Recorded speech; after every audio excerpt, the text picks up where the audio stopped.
Bem-vindos a mais um episódio de E aí, professor? Oi, Walter. Olá, Martin. Você vai bem? Sim, obrigado. O seu título hoje está um pouco estranho. Sim. Por que falar apenas sobre adultos? As crianças. Bem, vai ser interessante descobrir sobre o que nós vamos falar, mas antes vamos abrir com uma palavra de oração. Nosso Pai Celeste, mais uma vez, muito obrigado por podermos estar aqui para trazer uma mensagem às pessoas que nós acreditamos ser de Deus. Por favor, ilumine nossas mentes e nos ajude a transmitir essa mensagem. Em nome de Jesus. Amém. Amém. Estamos falando a respeito da seriedade do tempo em que vivemos. Também estamos falando a respeito dos perigos que assolam o povo de Deus, sobre a preparação que deve ser feita. E eu pensei que pudéssemos falar de algumas coisas interessantes na Bíblia. Algumas lições que podemos aprender de Israel, de quando eles estavam prestes a entrar em Canaã. Porque estamos vivendo o Nós antítipo. estamos exatamente aí, somente esperando para cruzar o Jordão. Sim. Então, o título de hoje é Filhinhos. Eu estava fazendo alguma pesquisa e estudo, e, sabe, quando Paulo disse, quando eu era criança, eu pensava como criança, etc., mas agora sou adulto, e também João, em suas cartas, refere-se ao povo de Deus como filhinhos. Sim. Bem, parece que as duas coisas não combinam. Então o que isso significa? Afinal, precisamos crescer, ser adultos. Talvez o filhinhos ali tenha uma conotação diferente. Acho que vale a pena fazermos um estudo sobre isso, já que também somos chamados de filhinhos. Existe até aquela música, eu sempre serei um filho em seus olhos. E eu estava pensando comigo mesmo, não precisamos ser adultos nos tempos em que vivemos? Maduros para discernirmos entre o que é certo e o que é errado? Então, o que significa ser um filhinho? Por que João chamou aquela congregação de filhinhos? Isso vai ser interessante. Então eu resolvi pesquisar. Eu coloquei filhinhos para ver o que aparecia na máquina de pesquisa. E é claro, existem outros termos como pequenos, pequeninos, etc. Ao pesquisarmos na versão King James da Bíblia, em inglês, vemos 20 versos que usam o termo filhinhos. O primeiro é encontrado em Mateus 18, verso 3. Aqui é o próprio Jesus falando. E ele disse, verdadeiramente vos digo, a não ser que se convertam e se tornem como criancinhas, vocês não entrarão no reino dos céus. Uou! Isso é sério. Esse é um dos versos mais sérios que tem na Bíblia, porque se você não obedecer, você não vai nem entrar no céu, e isso é terrível. E para ser convertido, você tem que ter a capacidade de fazer escolhas. Agora, esse é um conceito adulto?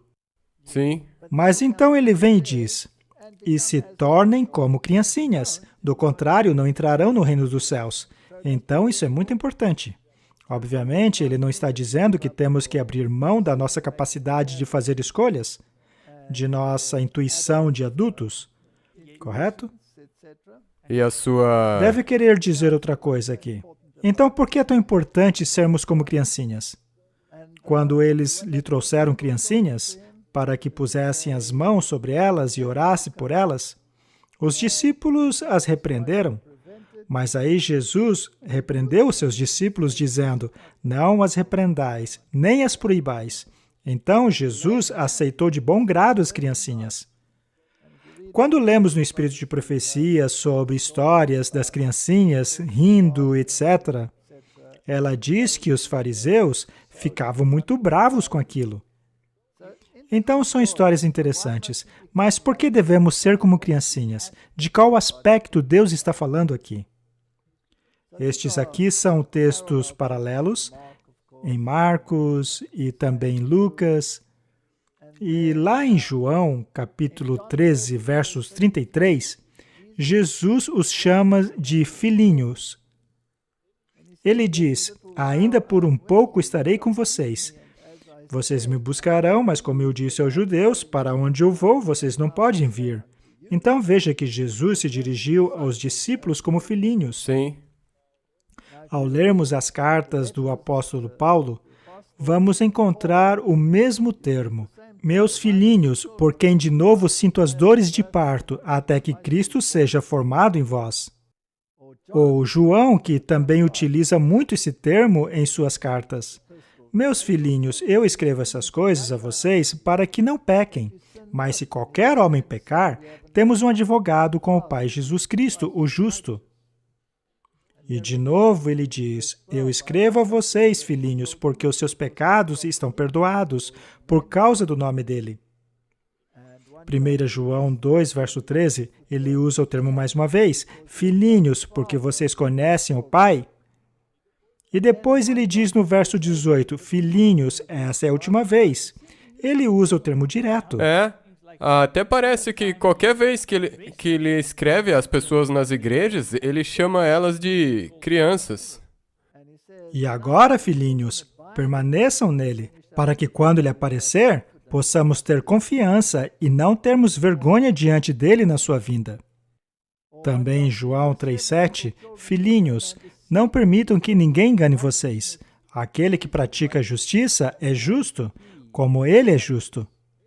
Estes são versos importantes e todos se referem à igreja como filhinhos. Obviamente, isso não é literal, pois as pessoas devem ser convertidas, tomar decisões profundas, ter discernimentos, devem evitar o engano, têm que fazer análises profundas. E então não se trata de crianças literais. Meus filhinhos, não amemos só de palavra nem de língua, mas em ações e em verdade. 1 João 4,4, filhinhos, vocês são de Deus, e os têm vencido, porque maior é aquele que está em vocês do que o que está no mundo. 1 João 5,21, filhinhos, guardem-se dos ídolos. Então Jesus estava falando sério quando disse que se não nos tornarmos como criancinhas, não entraremos no reino do céu. Ao mesmo tempo, ele dá essa lista de atributos adultos que precisamos ter. Precisamos discernir como adultos, mas ao mesmo tempo temos que ser como criancinhas. Parece que não bate. Parece uma contradição. Sim. E quanto ao termo little child, que em inglês também significa criança, há vários versos na Bíblia com esse termo. Por exemplo, em Isaías 11:6, dizendo que uma criança conduziria um leão e um novilho juntos. Esse termo criança aqui é literal. Ou também quando Jesus chamou uma criança para si. Isso também é literal. Criança,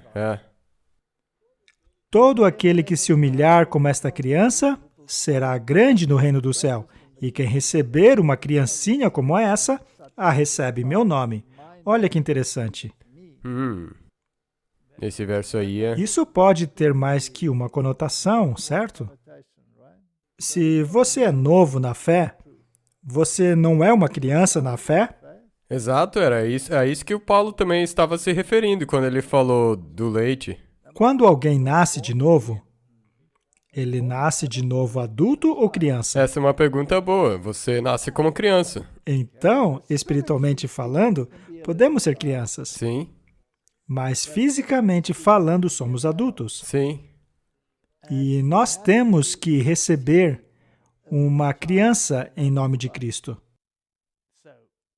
Ou seja, um recém-convertido, renascido como cristão. É uma criança.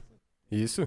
E tem que ser tratado assim. Ao dirigir-se aos novos crentes, João se referia a eles como criancinhas. Exato. Eles tinham recebido alguma informação para fazer essa decisão, para entrarem na igreja. E agora estavam sendo nutridos pela palavra e pelo exemplo e por todas as coisas que os discípulos faziam. E mais uma vez, temos essa declaração em Lucas. Verdadeiramente eu digo a vocês, quem não receber o reino de Deus como uma criancinha, de maneira alguma entrará lá. Então essa é uma questão muito, mas muito séria mesmo. E Lucas 9, verso 48, ele repete isso. Então eu pergunto, o que as criancinhas fazem? Eu acho que elas creem. Eles confiam e creem. Elas não acreditam em qualquer história que contamos. Sim, elas acreditam. E também confiam em você quando você está na borda de uma piscina e fala, pode pular. E elas pulam. Elas não ligam. E é assim também com... Elas creem. E a menos que creiamos, não podemos agradar a Deus. Fé. Então temos que ter fé como uma criança pequena. Hebreus não diz isso? Exato. Sem fé é impossível agradar a Deus. Mas que tipo de fé precisamos ter? A fé de uma criancinha. Temos que ter a fé de uma criança pequena? Jesus disse a ele, se tu podes crer, tudo é possível que crer. E imediatamente o pai do menino, clamando com lágrimas, disse, eu creio, Senhor, ajuda a minha incredulidade. Então é isso, Martin. O problema é que nós não cremos. Há muitas pessoas que não conseguem crer. Nós temos que crer como uma criança pequena. Como diz Hebreus 11:6, precisamos crer que Ele existe e que é recompensador daqueles que o buscam com diligência. Então, a fé é algo que é inerente a uma criança pequena. É mesmo. E sabe, isso me faz pensar no episódio que nós fizemos sobre a criação. Se você acredita como uma criança, você vai acreditar no que Deus disse. Você crê naquilo que Deus diz. Afinal, a Bíblia não chama Deus de nosso Pai? Exato. Ele nos diz de onde viemos. Ele não diz que uma vez fomos lagartos e que a cauda caiu e de repente nos tornamos seres humanos, não é mesmo? Sim. Ele não mente para nós. Não. Pois Deus não é homem para mentir. É, isso é incrível. E uma criança nem sabe se o pai dela tá mentindo pra ela, porque ela simplesmente acredita nele. É verdade. E é assim que nós temos que acreditar, porque nosso pai não pode mentir. Pois é, isso tudo é muito importante. Nós precisamos crer. Muitos dizem que tudo o que temos que fazer é acreditar. Eu estou tentando complicar as coisas, isso. não é? Mas eles fazem do serviço de Cristo algo muito superficial. Eles se satisfazem com uma crença nominal em Cristo, mas não é suficiente dizer que Jesus é o Filho de Deus. Precisamos permanecer nele, como os ramos permanecem na videira.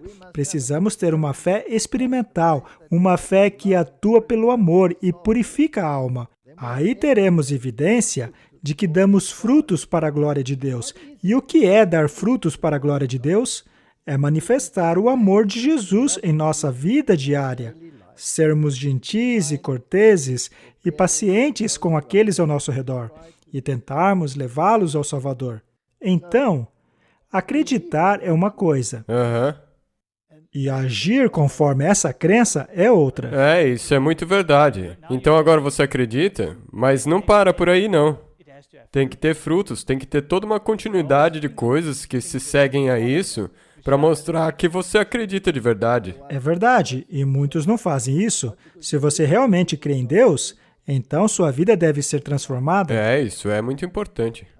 A obra de aperfeiçoar a alma por meio da obediência a todos os requerimentos de Deus deve ser contínua em nossa vida. Quantos requerimentos? Todos. Então por que somos seletivos? Essa é uma pergunta excelente. Você sabe a resposta? Se mantermos iniquidade em nossos corações, o Senhor não nos ouvirá. Abrirá você a porta do coração para que a luz do céu possa entrar?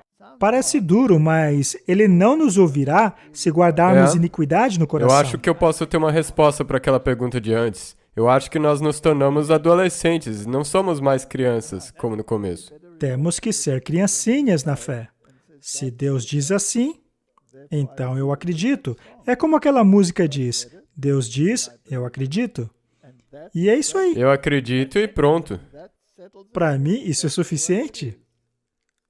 Sendo assim, temos que saber no que cremos e por que cremos. E este é um ponto muito importante para o tempo em que vivemos, porque seremos desafiados em todos os pontos, especialmente naqueles pontos que indicam o caminho da obediência que os outros rejeitaram. E Satanás sabe as porções que têm que ser trabalhadas. Então ele vai também prestar atenção a essas porções para que você não obedeça o quanto você deveria obedecer. Muito bem. Se quisermos crer nesses tempos em que vivemos, temos que saber diferenciar a verdadeira religião da falsa. A Bíblia não nos adverte sobre isso? Sim, tenham cuidado para que não sejam enganados, ou seja, tem algo falso. Muito bem. Mas como discernir a verdadeira religião? Temos aqui uma citação do livro Conselhos aos Pais, Estudantes e Professores. Cristo é o centro de toda a verdadeira doutrina. O Papa diz que doutrina não é importante. Não. Por outro lado, a Bíblia diz que é. Então, alguém está mentindo. Ou é a Bíblia ou é o Papa. Eu não acho difícil saber quem é, não é? Não. Toda verdadeira religião é encontrada em sua palavra e em sua natureza. Ele é aquele em que nossas esperanças de vida eterna estão centradas. E o professor que aprende dele encontra uma segura ancoragem. Então, a verdadeira religião é centrada em Cristo. É. E ela pode ser encontrada na palavra e na natureza. Mas temos que tomar cuidado, pois o mundo distorce a palavra. Sim, Não completamente. existem falsos professores também? Com certeza, e também a falsamente chamada ciência. Então quer dizer que dá para distorcer até a natureza? Exato. É perigoso compreender a natureza por meio do filtro do mundo. Exato, e é isso que nós tentamos fazer nos episódios passados.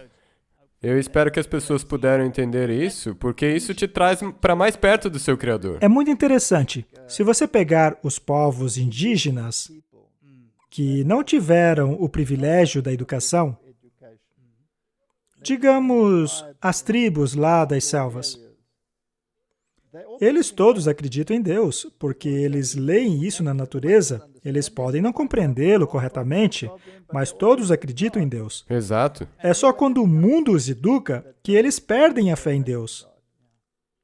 Isso é triste. Há também um segundo aspecto. A verdadeira religião está em harmonia com a vontade de Deus. Aí Isso aí é um problema, né? Está bem direto.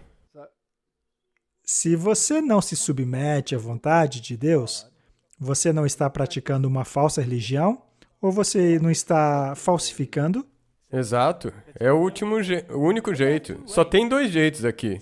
Ou é mentira ou é verdade. E se for verdade, você tem que se conformar com a palavra. A menos que você se torne como uma criancinha, de jeito nenhum você entrará no céu. Agora, uma criancinha nem sempre quer obedecer, mas se você for firme, elas vão obedecer uma hora. Sim. E obediência a todas as coisas que Ele ordenou. E em troca, Ele nos dá a vida espiritual e imputa em nós a justiça de Cristo. E promove o saudável, feliz exercício das melhores faculdades da mente e do coração. Riquezas infinitas, a glória e a bem-aventurança da vida eterna são concedidas a nós sob condição tão simples como levar o dom precioso ao alcance dos mais pobres e mais pecadores. Temos apenas que obedecer e crer. Isso na verdade é muito direto. Confiar e obedecer. Não há outro caminho. A única maneira de sermos felizes em Cristo é confiar e obedecer. Isso daqui tem duas pernas. Sempre, Martin. Por que é que as pessoas nunca se apegam à verdade? É sempre um problema. E os mandamentos deles não são pesados. Obediência às suas exigências é essencial à nossa felicidade, mesmo nessa vida. Vamos deixar isso claro, Martin. A verdadeira religião só pode ser vista por meio dos frutos. É por isso que Jesus disse... Falar é fácil. Todo mundo pode repetir um monte de coisas escritas na Bíblia, mas se os frutos não estão lá, a sua religião é falsa, ou você está enganando a si mesmo. Verdadeira religião não é um experimento, é uma verdadeira imitação de Cristo. Ou seja... Isso é poderoso, não é? Bem, na verdade é bonito. Então, como você disse antes, se você estiver fingindo, Me desculpe, mais cedo ou mais tarde isso vai te derrubar ou vai te alcançar. E a última perseguição vai revelar isso. Sim, aí com certeza. Deus mantém uma prestação de contas com cada homem, testando-o pelos resultados práticos de suas obras. Em breve será ouvida a ordem: prestai-me contas do que tens feito. Já estamos lá? Bem, muito em breve estaremos, é o que diz a citação. Com certeza. Bem, depois de todos os últimos dias, finais dos tempos e tudo isso que nós mencionamos, agora já dá para perceber na época que nós estamos vivendo. Ou seja, muito em breve. Qual é o ponto que queremos chegar aqui? Trata-se da preparação para a crise final, preparação para irmos a Canaã. Temos que praticar a verdadeira religião. E se não temos feito isso, se temos deixado que algo nos segure para trás, chegou a hora de fazer uma boa introspecção. Com certeza. A verdadeira religião está incorporada na palavra de Deus. Este é um princípio protestante. Nós já falamos aqui a respeito de todos esses reavivamentos que frequentemente são baseados em emoção. E é aí que mora o problema. Mas se o Espírito não te leva à palavra, então não há luz neles. E consiste em estarmos embaixo da guia de Deus em pensamento, palavras e ação, que por sua vez tem que estar em harmonia com a palavra de Deus. Sim. Aquele que é o caminho, a verdade e a vida, se dirige ao humilde e fervoroso e sincero seguidor dizendo: siga-me. Ele o conduz em um caminho estreito de santidade até o céu. E todo aquele que decide seguir completamente ao Senhor será conduzido pelo caminho real. E o caminho real é o caminho estreito. Exato, não é o caminho fácil. Não. E por que isso é necessário? Bem, você tem que ser testado e provado para descobrir se você está vivendo a religião verdadeira. Será genuíno ou apenas fogo de palha? Será que o seu coração é um solo pedregoso ou é o solo fértil? Se a semente da palavra cair em um solo que não seja bom, ainda é possível trabalhar esse solo. Exatamente. Eu gostei muito que você mencionou isso, porque se você souber que você é o solo que o semeador jogou a semente, você, na verdade, pode decidir que tipo de terra você vai ser. É a sua escolha. Se você quiser ser aquele que os espinhos sufocaram a planta, é a sua escolha. Sim, temos que seguir o exemplo de Jesus. Você pode trabalhar nisso. Jesus foi o tempo todo pressionado, Sim. mas ele se desviou? Os discípulos também não foram o tempo todo pressionados? Então, não é algo fácil, mas é essencial. Ele tem que provar a gente. E se há uma verdadeira religião, deve haver uma falsa? Sim, infelizmente. Muito bem. O que é a falsa religião? Esse comprometimento entre o paganismo e o cristianismo resultou no desenvolvimento do homem do pecado, predito na profecia, que opõe e exalta a si mesmo acima de Deus. Esse sistema gigantesco de falsa religião é a obra-prima de Satanás. O monumento dos seus esforços para colocar-se no trono da liderança da terra de acordo com a sua vontade. Portanto, a falsa religião é a mistura do cristianismo com o paganismo. Esse sistema é uma falsa religião. É uma obra-prima do poder do inimigo. Então, temos que ser muito cuidadosos para não misturarmos nenhum paganismo com o cristianismo. E isso é muito importante, porque isso geralmente acontece quando você baixa o seu nível, ou quando você quer se sentir aceito, ou qualquer coisa desse tipo, geralmente é aí que o paganismo entra. Muito bem. Essa declaração foi retirada do livro Grande Conflito. Cristo declarou: até que a terra e os céus passem, nenhuma vírgula será tirada da lei, até que tudo se cumpra. A verdade da palavra de Deus sozinha é permanente e cheia de autoridade. Os leais súditos do reino de Deus não serão achados pisando a sua lei, pronunciada pela inspiração, como sendo santa, justa e boa. Toda falsa religião é originada por Satanás. E a advertência deve ser dada ao mundo. Por que os homens continuam de maneira tão cega em sua descrença, enquanto a palavra de Deus é tão clara? Quando o julgamento ocorrer e os livros forem abertos, que desculpas eles darão por terem ficado do lado do grande rebelde, tornando assim a palavra de Deus de nenhum efeito em suas vidas? A verdade e a sabedoria de Deus são imutáveis, e naquele grande dia, quando a sentença for executada contra os que desprezaram a sua lei, a cruz de Cristo mostrará que Ele é um Deus de amor ao executar esse julgamento. Aqueles que se recusam a obedecer a sua lei durante o tempo de prova não poderiam ser aceitos com segurança em seu reino, pois eles se esforçariam zelosamente e fervorosamente contra a lei do seu governo, como fez o primeiro apóstata.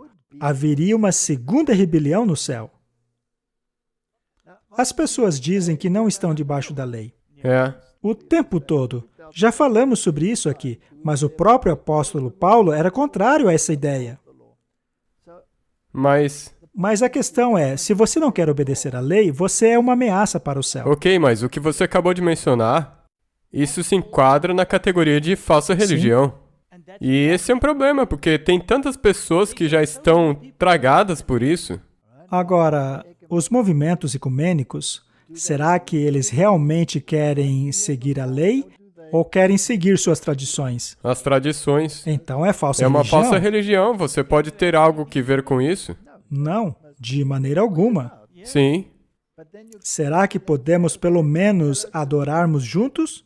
Não. De jeito nenhum, porque assim estaremos misturando o paganismo e cristianismo. Ao cristianismo, é isso mesmo.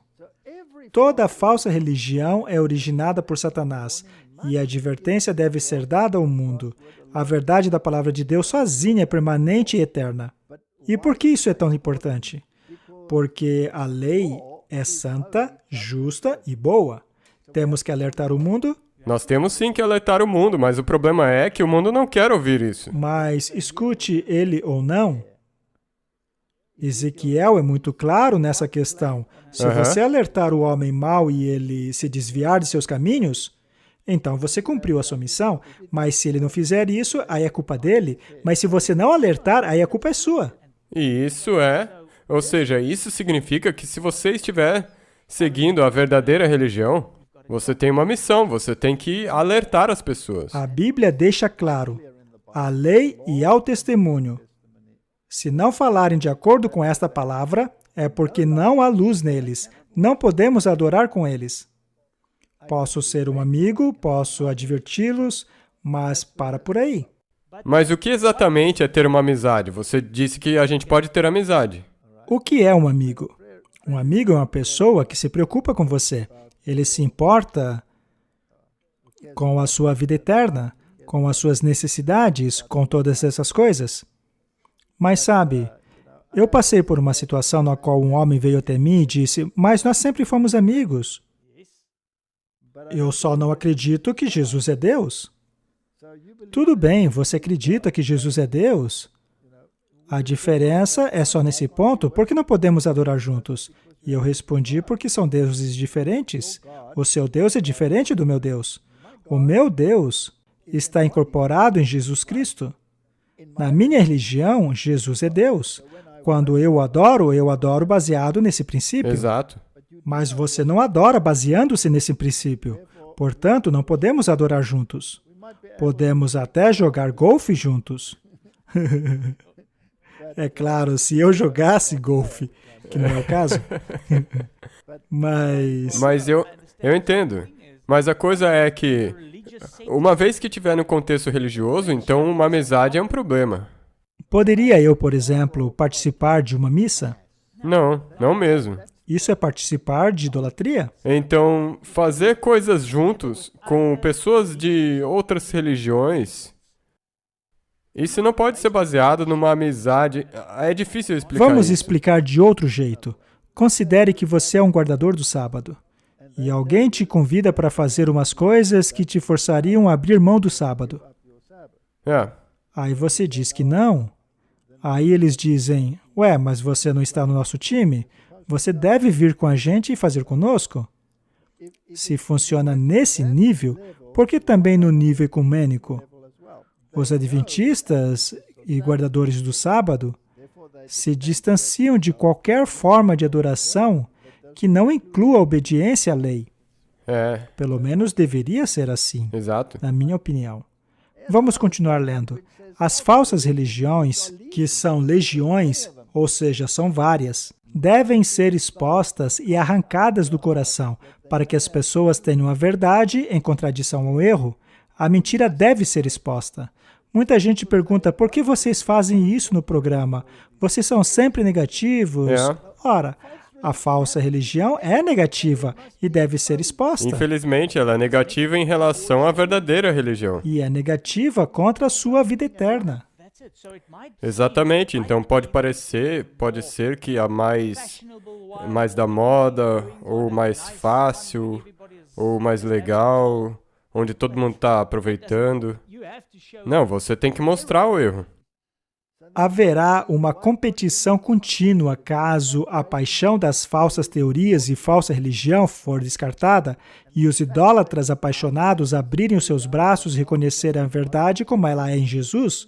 As pessoas precisam saber o que é verdade, mas a abundância de dinheiro dedicado a uma sessão significa nada menos do que a privação de recursos para se fazer pelo menos o início de outra sessão.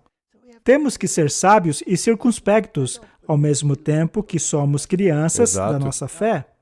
Martin, eu acredito que haja apenas 4 sistemas religiosos no mundo, um dos quais é a verdade e os outros 3 são falsos.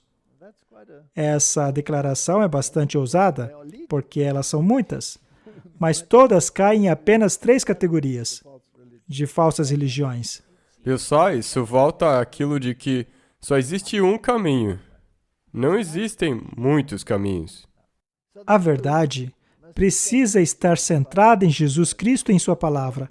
E as falsas religiões cairão nas categorias das religiões do dragão, da besta e do falso profeta. Porque é isso que a Bíblia diz.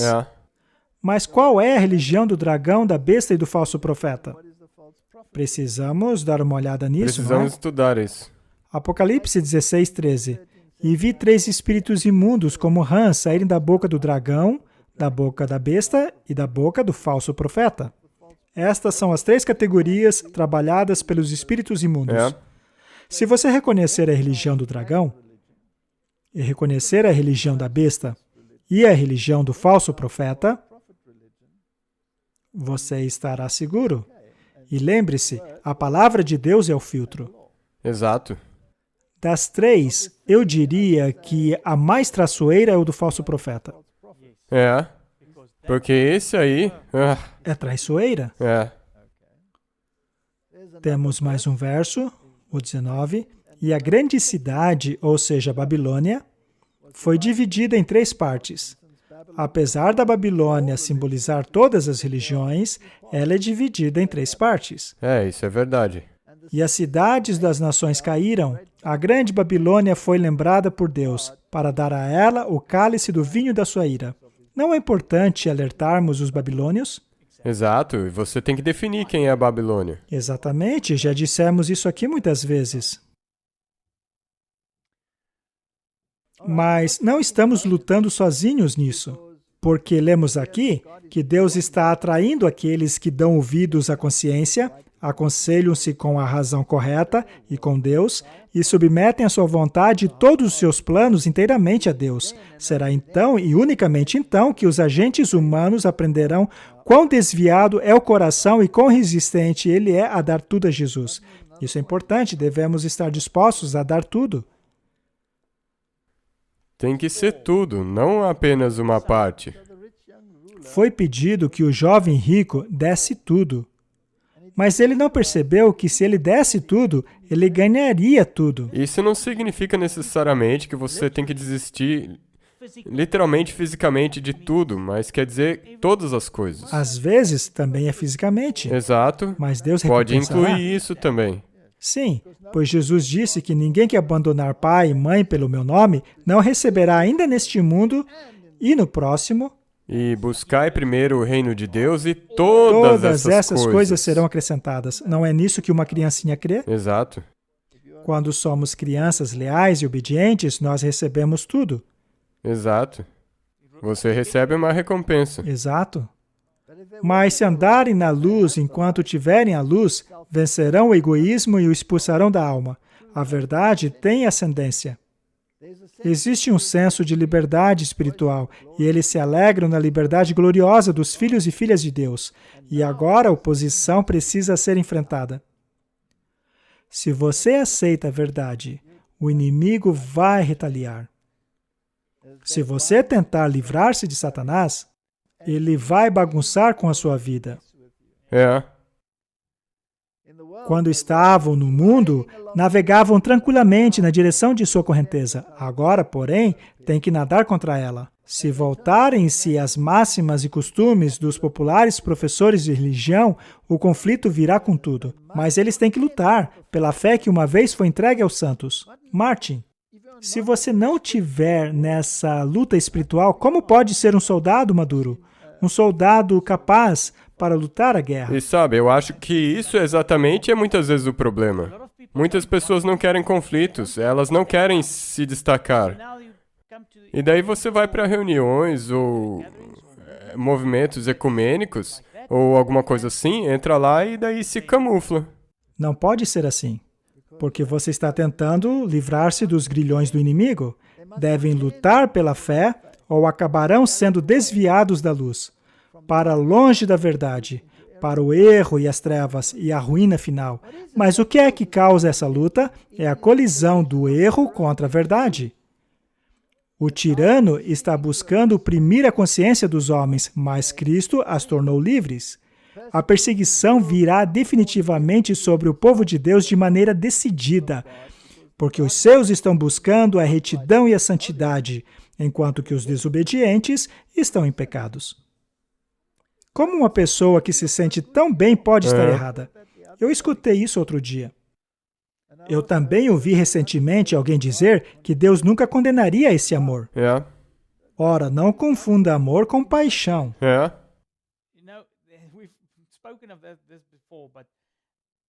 The definition of love, according to the Bible and according to Hollywood, is like the East is from the West. But unfortunately, the Mas infelizmente o mundo foi condicionado com a definição de Hollywood do amor. Sim. Os amantes do pecado não escolhem o caminho de Deus. Já o obediente e seu caráter e ação é uma repreensão constante ao pecador. Quando a verdade encontra acesso ao coração, ela deve lutar arduamente por todo o espaço. É uma luta. Não tem como fugir disso. Você não pode escapar. É o que é. Se você não está preparado para lutar essa luta, então você não está pronto para a vitória. Infelizmente, nós já lemos isso antes. Aqueles que creem na verdade estão guardados como que dentro do coração de Deus. No terrível conflito diante de nós, mente contra mente, verdade contra erro, princípio contra princípio, esse mundo testemunhará cenas intensamente interessantes, de grande importância. Já não chegamos aí? Com certeza. Não estamos vendo cenas que nos perturbam? Sim, mais e mais. E muitos, mesmo entre os que não estão na verdadeira religião, podem ver que há algo de errado. Não deveríamos falar agora? É agora ou nunca? Em muitas igrejas, a verdade será sacrificada e o erro apresentado em seu lugar. Aqueles que param de ocupar a elevada posição como vigias, recebendo da palavra de Deus e dando advertências às pessoas, não estão cientes de que estão se arregimentando debaixo do estandarte negro do poder das trevas, como os inimigos de Deus.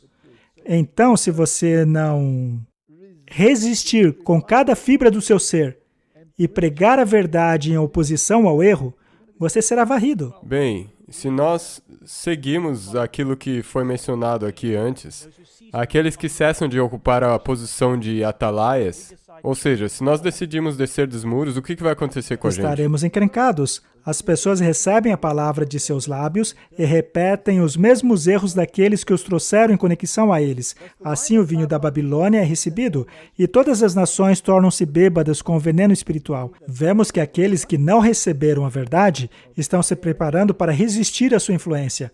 Eles se recusam a reformar a sua fé e caráter. Não estão dispostos a ser remoldados à imagem do caráter de Cristo. Se você levar a verdade e as pessoas resistirem a ela, resistirem a aceitá-la, não há o que fazer. E você pode até ficar desanimado, mas Deus disse que Ele vai te ajudar a mudar o seu caráter.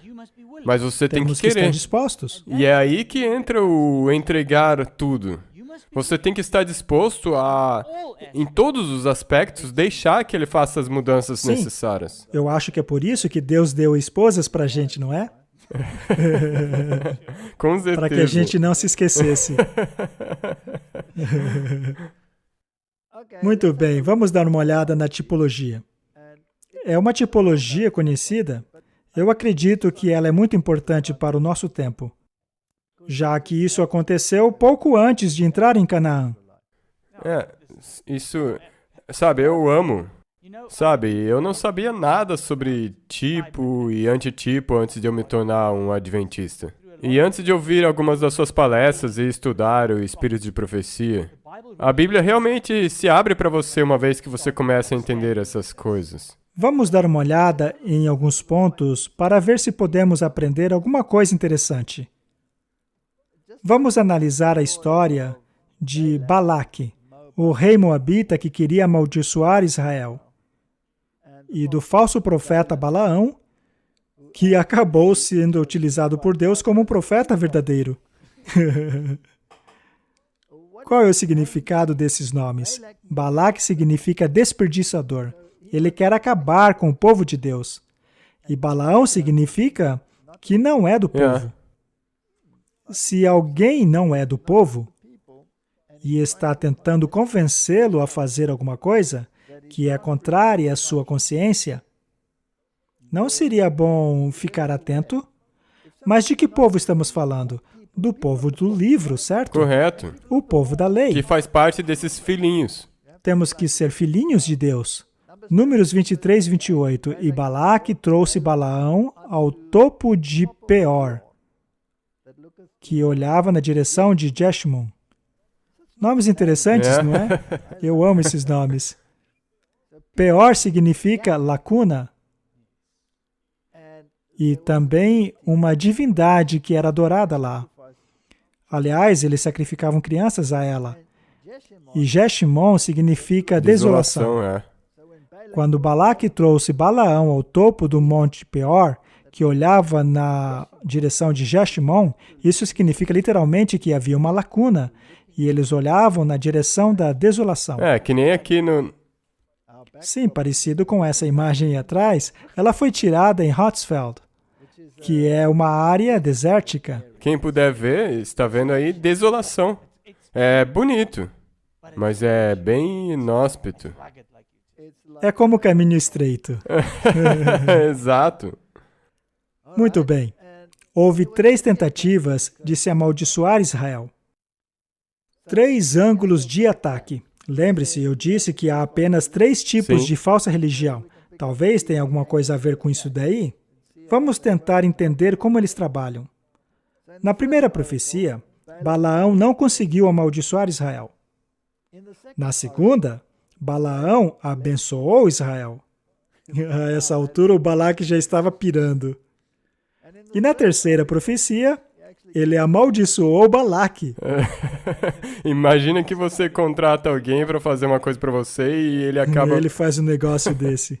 A profecia final não foi uma tentativa de amaldiçoá-los, mas uma profecia que tinha que ver com os últimos dias. É por isso que também estamos estudando isso com relação à era cristã. Filhinhos nesses últimos dias. Exato, isso se refere a criancinhas, filhos. Se refere a crianças. Nós temos que acreditar naquilo que Deus diz. E o que Deus diz é lei. E daí você faça. Porque como nós vimos, se você só acreditar, você tem duas pernas, você tem que fazer também. Exato. Então, vamos dar uma olhada na história. Balaque convoca Balaão. A gente não vai falar de toda essa história das jumentas, etc. Mas Balaão era um homem teimoso, não é? Ele insistiu no erro. Mas Deus disse, tá bom, se você quer ir, vá, mas diga o que eu disser. Números 22, 1. Depois partiram os filhos de Israel e acabaram-se nas campinas de Moabe, além do Jordão, na altura de Jericó. Vendo, pois, Balaque, filho de Zippor, tudo o que Israel fizera aos amorreus, Moabe temeu muito diante desse povo, porque era numeroso e Moabe andava angustiado por causa dos filhos de Israel. O primeiro oráculo de Balaão. Martin, poderíamos dizer que esse é o oráculo do dragão? Ou talvez o oráculo da besta, ou mesmo o oráculo do falso profeta? Bem, tem que se encaixar em alguns dos três falsos sistemas. Obviamente, então isso também tem que se enquadrar em certos critérios, O provavelmente. tipo tem que bater com o antitipo. E Balaão disse a Balaque, aqui temos um falso profeta falando a Balaque, que seria o destruidor. Será que também teríamos nos dias de hoje um destruidor? Sim, Satanás. Construa-me 7 altares e me prepare 7 bois e 7 carneiros. Temos aí um sistema sacrificial, que é semelhante ao de Israel. Sim, também com sacrifício e tudo mais, sim. Sim, eles sacrificavam animais limpos, um boi e um carneiro. Então, se algo parece certo, não significa que Sim, é isso é certo. verdade. Ok? E Balaque fez como Balaão disse. Balaque e Balaão ofereceram no mesmo altar um touro e um carneiro. Então veja que temos os dois sistemas aqui trabalhando juntos. Tem algo de errado aí. Sim, Se virmos o profeta trabalhando junto em um serviço sacrificial, junto aos pagãos, que não servem o verdadeiro Deus, é melhor abrirmos o olho. verdade. Quando vimos alguém que diz ser religioso, diz ser um seguidor de Cristo, que proclama em nome de Jesus, mas que está ao lado e participando em um altar pagão, é melhor se assustar com ele. E não se misturar, ou... Devemos ter medo dele. Isso é um sinal para ficarmos longe. Sim, é claro. É melhor correr. Temos que correr. Então os dois estavam sacrificando juntos. Aquilo era um altar ecumênico, pois dois sistemas estavam sacrificando juntos ali. Não se pode misturar o paganismo com o cristianismo, a verdade com o erro. Sim, nós vimos isso. Isso é uma pista. É uma pista. E Balaão disse a Balaque, fica-te junto do teu holocausto, e eu irei. Porventura o Senhor me sairá ao encontro, e o que me mostrar te notificarei. E então foi a um lugar alto. Aham. Eles sacrificavam nesses lugares altos. Mas sacrificaram para ídolos. A ídolos. Se você ver alguém indo a um lugar alto, abra o olho. Se alguém diz a você que vai adorar no Monte Carmelo, em um certo templo Bahá'í, eu ficaria reticente, para dizer o mínimo, não é? E Deus encontrou-se com Balaão. Então Deus se certificou de que não havia nenhuma outra influência, pois ele queria a mensagem certa a Balaão. É. E disse a ele, eu preparei 7 altares e ofereci um novilho e um carneiro sobre cada altar. Você acha que Deus se impressionou com isso? Não, Eu não acho que Deus não ficou nem um pouquinho impressionado. não mesmo. Quando Jeroboão fez um altar que não estava de acordo com a vontade de Deus, será que ele ficou impressionado?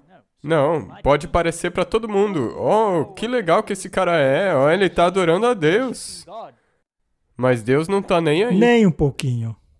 Acabou que toda a descendência de Jeroboão foi varrida da terra. Desapareceu, não é? Deus não se impressionou. E o Senhor pôs a palavra na boca de Balaão e disse, torna-te para Balaque e assim falarás. E voltando para ele, eis que estava junto do seu holocausto, ele e todos os príncipes dos Moabitas. Então, era um evento espetacular. Sim. Bem, isso também me faz lembrar de em vão me adoram, ensinando doutrinas que são preceitos de Sim. homens. E então proferiu a sua parábola e disse: De Arã me mandou trazer Balaque, rei dos Moabitas, das montanhas do Oriente, dizendo: Venha, amaldiçoa Jacó, e vem, denuncia Israel. A Bíblia fala a respeito do Oriente, que é de onde veio Abraão, Ur. a terra dos caldeus, o Arã.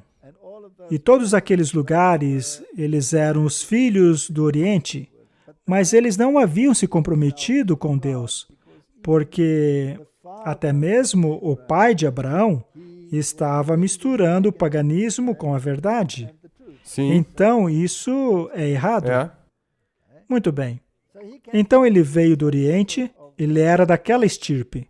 Bem, eu só quero mencionar aqui para as pessoas olharem aquele seu sermão chamado Terá morreu em Aram. Ele é bem Muito próprio bem. para isso. Vem e amaldiçoa-me a Jacó. Venha e ameaça Israel. E a resposta dele foi: Como amaldiçoarei o que Deus não amaldiçoa? Como ameaçarei quando o Senhor não ameaça? Porque do cume das penhas o vejo e dos outeiros o contemplo. Eis que este povo habitará só, e entre as nações não será contado. Isso não é importante? É, eu acho que é um dos pontos mais importantes para Israel. Isso deve irritar as nações. Com Se certeza. você quer estar só, você não deve se submeter às normas e padrões religiosos dos pagãos. Você não quer ser contado entre as nações em termos de adoração. Você chama muito a atenção. Sim, muito bem. Mas esse é um critério muito importante. Será que o povo de Deus hoje quer ficar sozinho e não ser contado entre as nações? Não, nós tentamos. Ou seja, o povo de Deus diz: saiam de Babilônia. Mas nós estamos nos misturando. Nós estamos aí. Certo. Quem é que tem a verdade? Uma vez que você tem a lei e Jesus, precisamos ter os dois. Quem contará o pó de Jacó e o número da quarta parte de Israel, que a minha alma morra na morte dos justos e seja o meu fim como o seu? E Balaque disse a Balaão: Que me fizeste? Chamei-te para amaldiçoar os meus inimigos, e eis que inteiramente os abençoaste. E ele respondeu: Porventura não terei cuidado de falar o que o Senhor pôs em minha boca? Qual seria a atitude correta de Balaão? Arrependimento. Ele deveria ter reconhecido que aqueles eram um povo de Deus. Ele deveria ter se arrependido, mas ele era teimoso, igual o faraó. Sim. Muito bem. Nesse primeiro evento, nós temos o paganismo puro, que é a religião do dragão. E você tem o Balaão sacrificando com ele no mesmo altar, a religião do dragão. Então, cuidado com a religião do dragão. A religião do dragão é demoníaca. Ela é contrária a Deus. É um sistema muito traiçoeiro. Sim. Hoje, essa religião seria o equivalente ao espiritismo. O espiritismo é a religião do dragão. Exato. Qualquer coisa que lhe permita falar com deidades demoníacas é a religião do dragão. O movimento da nova era Sim. é uma religião do dragão. Ok, então quando você começa a misturar as coisas com formação espiritual, que faz o espiritismo se tornar cristão, e daí tem yoga espiritual, yoga cristã, todas essas coisas. Lembre-se que na Babilônia, o dragão, a besta e o falso profeta estão juntos. Há então uma mistura de todos esses aspectos. Mas aqui fica claro que Balaão estava sacrificando com eles no mesmo altar. Isso é a religião do dragão. Não foi apenas mostrado a Balaão a história do povo hebreu, mas ele contemplou a prosperidade do verdadeiro Israel de Deus no fim dos tempos. Ele viu o favor especial que o Altíssimo deu àqueles que o amam e o temem. Ele os viu apoiados por seu braço ao entrarem no vale escuro da sombra da morte. Ele os contemplou saindo de suas covas, coroados com glória, honra e imortalidade. É por isso que ele disse que o meu fim seja igual ao deles. Mas é claro, o fim dele não será como o deles, como veremos a seguir. Ele os contemplou saindo de suas covas, coroados com glória, honra e imortalidade. Ele viu os remidos resultando nas glórias da nova terra. Vislumbrado com aquela cena, exclamou: quem pode contar o pó de Jacó e o número da quarta parte de Israel? E quando ele viu a coroa de glória em cada testa, a alegria brilhando em suas fisionomias, olhando adiante para a infinita vida de alegria deles, ele pronunciou em uma oração solene: permita-me morrer a morte dos justos, que o meu fim seja com o deles. É um resumo muito bonito do que houve ali. Se Balaão tivesse tido a disposição de aceitar a luz que Deus lhe havia dado, suas palavras seriam então verdadeiras. Ele deveria ter cortado de uma vez por todas a sua relação com Moabe.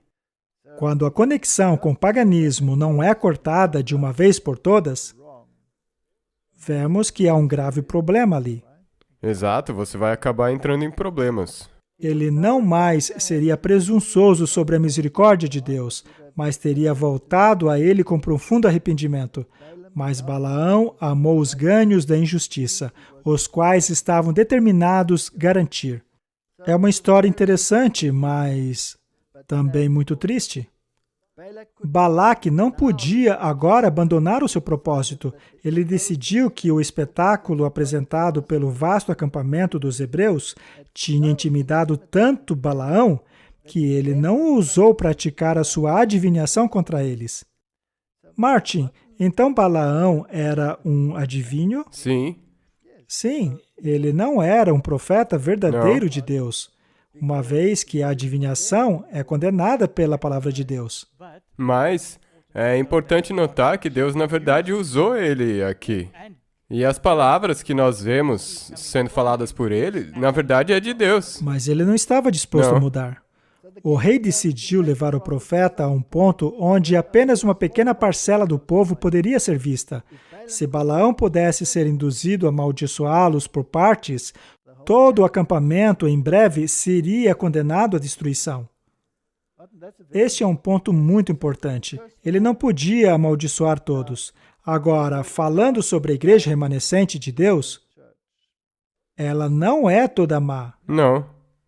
Ela é a igreja remanescente de Deus. É a igreja militante. O trigo e o joio crescem juntos nela. Mas ele foi bem-sucedido em amaldiçoar em partes. Contanto que eles permanecessem juntos, na verdade, eles estariam seguros. Exato. Mas se desviassem, não estariam seguros. Se subissem ao altar com paganismo, não estariam seguros. Isso é importante. Então, isso agora é o segundo ângulo. Estamos chegando no segundo ângulo. No primeiro ângulo, ele viu todo o povo de Israel. Balaão sacrificou abertamente junto aos pagãos no mesmo altar. E então, no segundo oráculo, eles resolveram mudar de tática. Vamos dizer que a tática da besta agora. A tática da besta é aquela pela qual você é salvo pelas suas obras. A besta é aquela que nega a lei e diz que você não é salvo pela justiça de Cristo, a justiça imputada dele. Para a besta, você é salvo pelas suas obras. Então Balaque disse: rogo-te que venhas comigo a outro lugar, de onde o verás. Ou seja, vamos vê-los de um outro ângulo agora. De onde o verás? Mas verás somente a última parte dele, mas a todo ele não verás, e os amaldiçoa dali. Tome muito cuidado. Quando o pequeno grupo começa a fazer coisas diferentes dos outros, Isso é muito importante. Isso aqui dentro da igreja. sim, eu estou falando da igreja de Deus. Temos que cuidar dela. Alguns dizem, não queremos nos associar tanto assim ao sábado. Sim. Não queremos parecer legalistas, colocar tanta ênfase assim na lei. Vamos nos chamar de outra coisa, como Igreja dos Bons Atos. Talvez podemos fazer boas ações no sábado e assim quebrar o sábado, né? Não vamos ser tão diferentes. Vamos liberar um pouco. Assim o levou consigo ao campo de Zofim, ao cume do Pisga. Edificou 7 altares e ofereceu novilho e um carneiro sobre cada altar. Mesma coisa, ligeiramente diferente. Ele disse a Balaque, fica aqui, junto ao teu holocausto, e eu irei ali ao encontro do Senhor. Desta vez, ele não participou do ritual com ele. Ele não praticou a adivinhação. Em breve falaremos mais sobre isso. E, encontrando-se o Senhor com Balaão, pôs uma palavra na sua boca e disse, torna-te para Balaque, e assim falarás. E vindo a ele, eis que estava junto do holocausto, e os príncipes dos Moabitas com ele. Disse-lhe, pois, Balaque, o que disse o Senhor? Então proferiu a sua parábola e disse, levanta-te, Balaque, e ouve, inclina os teus ouvidos a mim, filho de Zippor. Muito bem, agora eu pergunto, por que Deus permitiu essa charada? Não, porque ele queria que todos os ângulos se desenvolvessem. E ele quer dar uma lição aqui, uma lição muito importante. Ele fez assim porque queria salvar Moabe. Ah, sim, com certeza. Deus não queria salvar o faraó? Ele quer salvar todo mundo. Deus deu a ele 10 chances. Já aqui não se trata de faraó, mas sistemas religiosos. Existe um outro rei e príncipes que ouviram a mensagem de Deus, mas recusam em aceitá-la? Sim. Por quanto tempo estão sentados em concílios ecumênicos com esses príncipes? Houve mudança nele? Não. Então não está funcionando. Não. Tem um problema, tem uma lição a ser aprendida aqui. Muito bem. Então não está funcionando. E quanto aos pequenos grupos?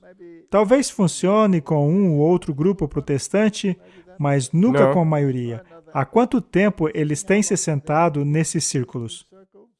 A mesma coisa. E está funcionando?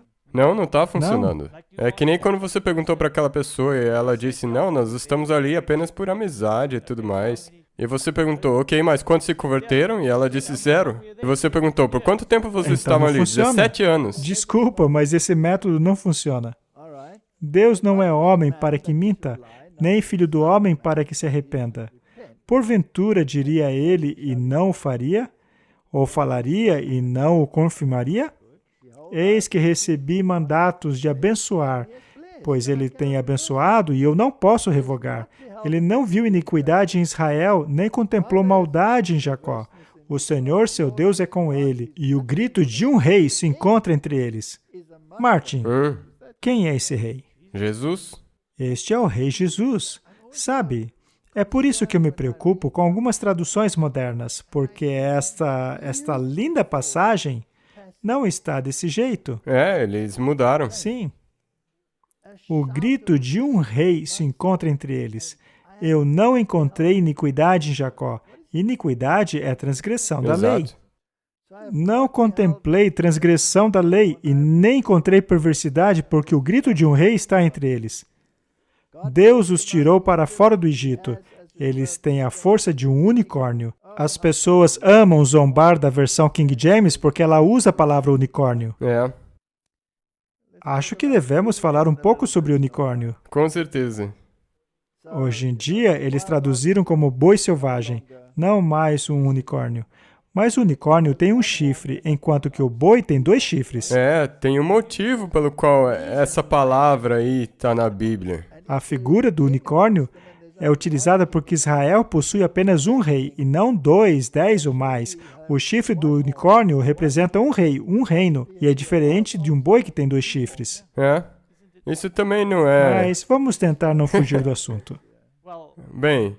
Bem, nós também podemos falar que havia um chifrinho e não 2 chifrinhos? Sim. Então, ou ele é o verdadeiro rei, ou é o falso rei. Exato. Cada sistema tem apenas um rei. Pois contra Jacó não pode nenhum encantamento, nem adivinhação contra Israel. Neste templo se dirá de Jacó e de Israel, que coisas Deus tem realizado. Bem, já que a adivinhação dele não funcionou, O que será que eles fizeram? Eis que o povo se levantará como leoa e se erguerá como leão. Não se deitará até que coma a presa e beba o sangue dos mortos. Versos 25. E Balaque disse a Balaão, não os amaldiçoe, nem os abençoe. O que você está fazendo, cara? Ele tá tipo... O que está acontecendo aqui? Ele está muito bravo, mas ainda não desistiu. Porém, Balaão respondeu e disse a Balaque, não te falei eu dizendo que tudo que o Senhor falar, isso farei? Certo, então o povo tinha a força de unicórnio e um rei entre eles. O rei de Moabe, desanimado e desencorajado, exclamou, não os amaldiçoe, nem os abençoe. Ainda assim, uma pequena esperança restava em seu coração e decidiu fazer uma nova tentativa. Agora ele conduziu Balaão ao Monte Peor, aonde havia um templo dedicado à promíscua adoração a Baal, o deus dele. Aqui, o mesmo número de altares foram erigidos como antes. O mesmo número de sacrifícios foi oferecido. Mas dessa vez, Balaão não foi sozinho como nas outras vezes, para aprender a vontade de Deus. Ele não praticou pretensa feitiçaria, mas, ficando de pé ao lado dos altares, ele contemplou as tendas de Israel. Mais uma vez, o Espírito de Deus veio sobre ele e a mensagem divina aos seus lábios. Então, agora, ele não está fazendo feitiçaria. Não. E nem praticando adivinhação. Agora não é escancarado. Não é descarado, e é por isso que é perigoso. Ele está atuando como um verdadeiro profeta. Agora, na verdade, infiltrando.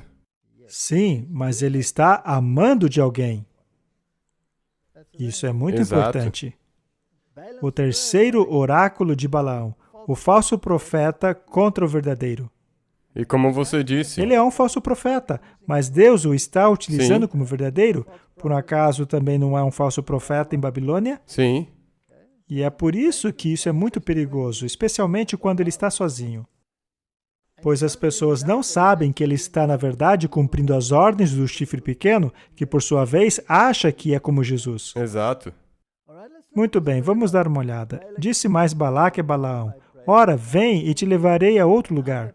Ou seja, vai tentar um outro ângulo de ataque. Porventura, bem parecerá aos olhos de Deus que dali os amaldiçoe.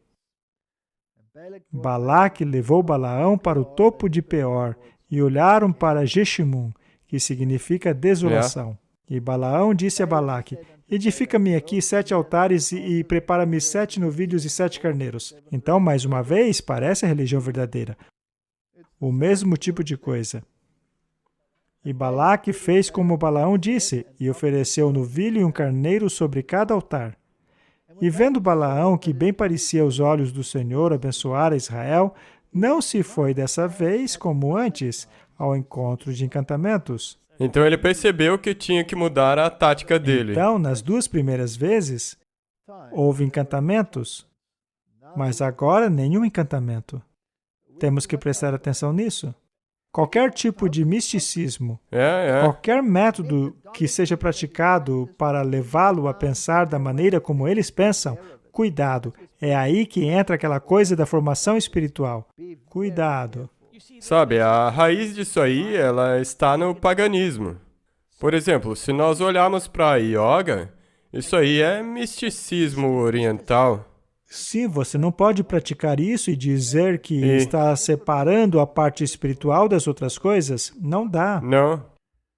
E virou o seu rosto para o deserto. Vamos resumir. Nas 2 primeiras tentativas, ele fez uso das práticas religiosas, baseadas em rituais pagãos. Ao ler a vontade dos deuses, nas entranhas dos animais, por exemplo, eles faziam isso naquela época. Hoje em dia, eles leem o seu futuro em uma xícara de café. Ou usando as estrelas. Ou por meio das estrelas. Seja lá o que for. Sabia que os presidentes dos Estados Unidos faziam isso? Eles costumavam usar essas coisas. O Ronald Reagan, por exemplo, costumava consultar astrologia. Bem, eu acho que hoje em dia a maioria deles ainda usa essas coisas. Sem dúvida. Mas na terceira tentativa, ele deu ouvidos à voz de Deus. Não é isso que os protestantes deveriam fazer? Apenas ouvir a sua voz? Dessa vez, ele não estava fazendo coisas estranhas ou bizarras, pois isso é fora da Bíblia. Ainda assim, será que os protestantes deveriam amaldiçoar aqueles que obedecem os mandamentos de Deus? Não. Você acha que os protestantes poderiam vir amaldiçoar os que obedecem à lei de Deus? Com certeza. Afinal, Deus disse, ele não observou iniquidade em Jacó. Isso quer dizer que eles guardavam a lei. Exato. Mas essa é a parte, se isso começar a ficar um pouco mais sério no fim. Vejamos o significado da palavra iniquidade em Levíticos 5:17. E se uma alma pecar e cometer qualquer uma dessas coisas que são proibidas pelos mandamentos de Deus, ainda que não saiba, é culpada e levará a sua iniquidade. Deus não viu iniquidade neles, então eles guardavam os mandamentos. Eles não estavam em pecado. E pecado é transgressão da lei. Exato. É muito simples. Até uma criancinha pode saber isso. Até uma criança sabe disso.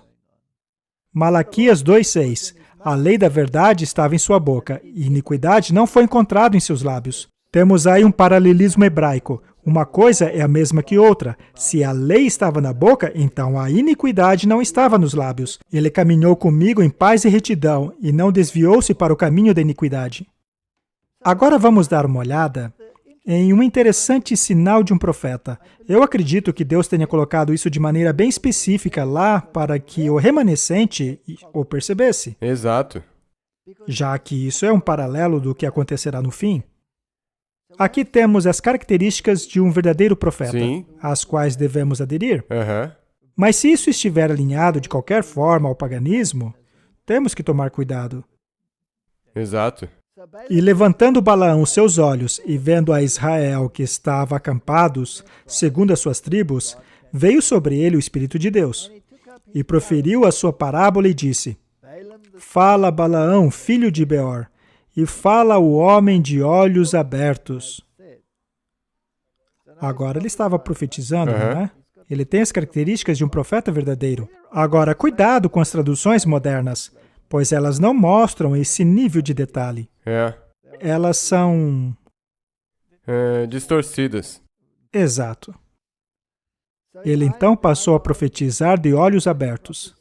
Isso quer dizer que ele estava sob a unção de Deus. Fala aquele que ouviu a palavra de Deus, o que vê a visão do Todo-Poderoso, aquele que cai, e agora em itálico, em transe.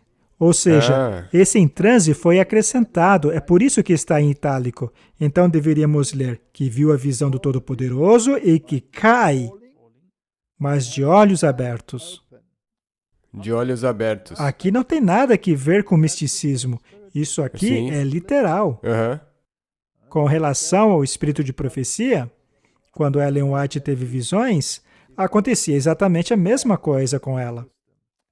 Até mesmo acontecia isso, dela cair E prostrada. ela não respirava. Não, e essa queda dela que acontecia antes de... Na verdade, eles diziam que era como se uma mão invisível deitasse ela. Não era um tombo. Não era tipo, pá, caiu no chão. Era tipo invisível, eles só viam ela assim caindo no chão.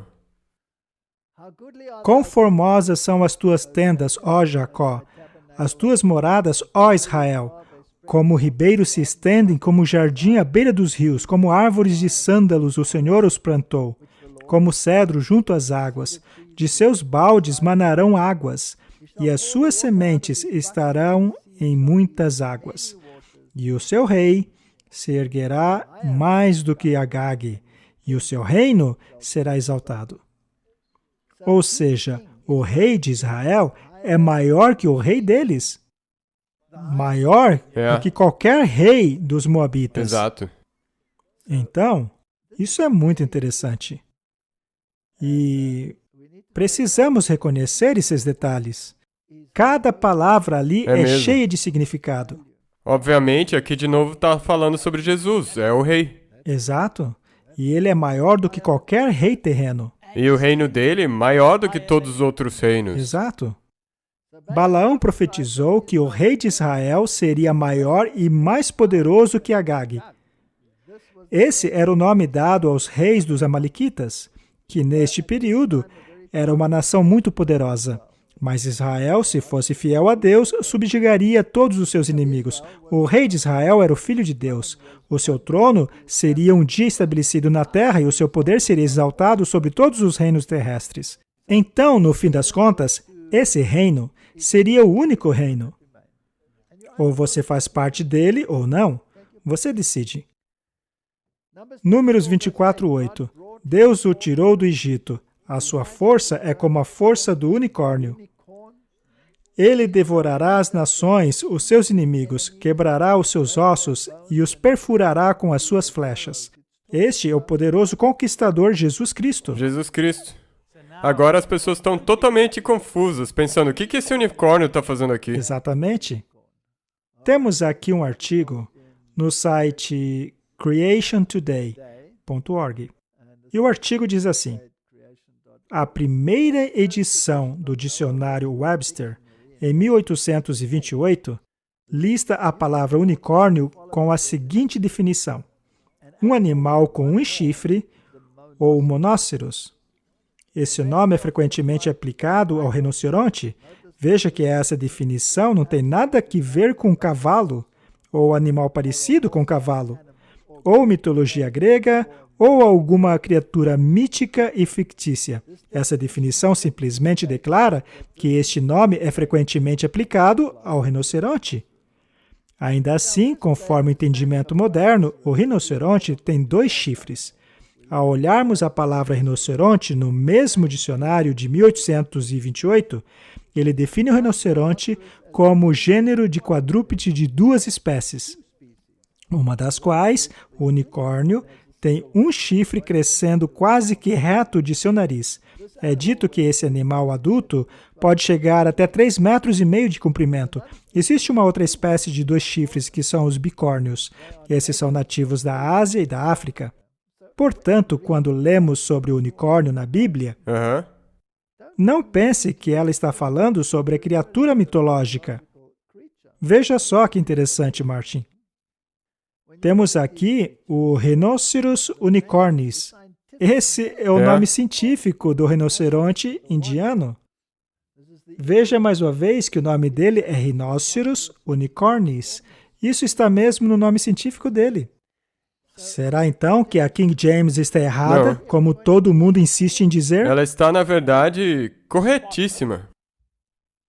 E Martin, esse aí é o que existe ainda hoje. O chifre dele não é muito impressionante. Mas antes, os originais...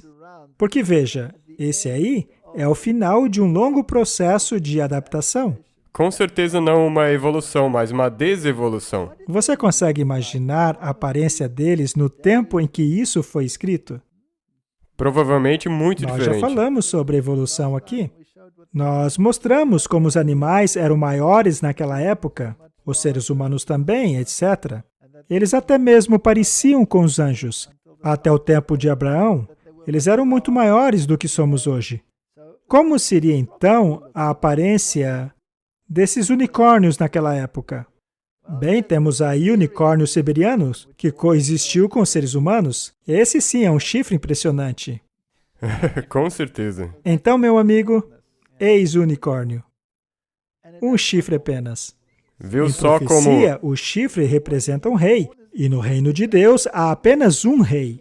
Exato, e é o verdadeiro. E hoje existe Exatamente. um falso. E ele é pequeno. É o pequeno chifre. Ele não pode com esse aí. Muito bem, então vamos continuar a nossa história.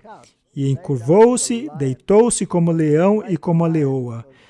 Quem o despertará? Benditos são os que te abençoares e malditos os que te amaldiçoarem. Então, a ira de Balaque se acendeu contra Balaão, e bateu ele as suas palmas. E Balaque disse a Balaão: eu te chamei para amaldiçoar os meus inimigos, mas eis que você os abençoou completamente 3 vezes. Martin, ele bateu as suas mãos de nervoso. Isso me faz lembrar do rei da Babilônia, Belsazar. Quando o escrito apareceu na parede, ele não bateu as mãos, mas os seus joelhos Os bateram. joelhos dele. Da mesma forma, os joelhos de Balaque, antitípico, também vão bater um ao outro no futuro.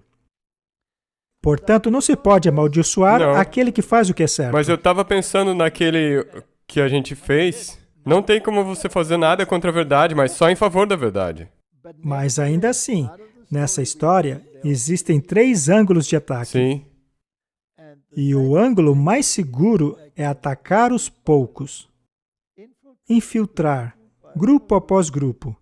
Fazê-los participarem de paganismos. e é isso que vai começar com os problemas a partir do lado de dentro. Fantasiados de verdade. É. Muito bem. Agora, pois, foge para o teu lugar. Sai daqui, foi o que lhe disse.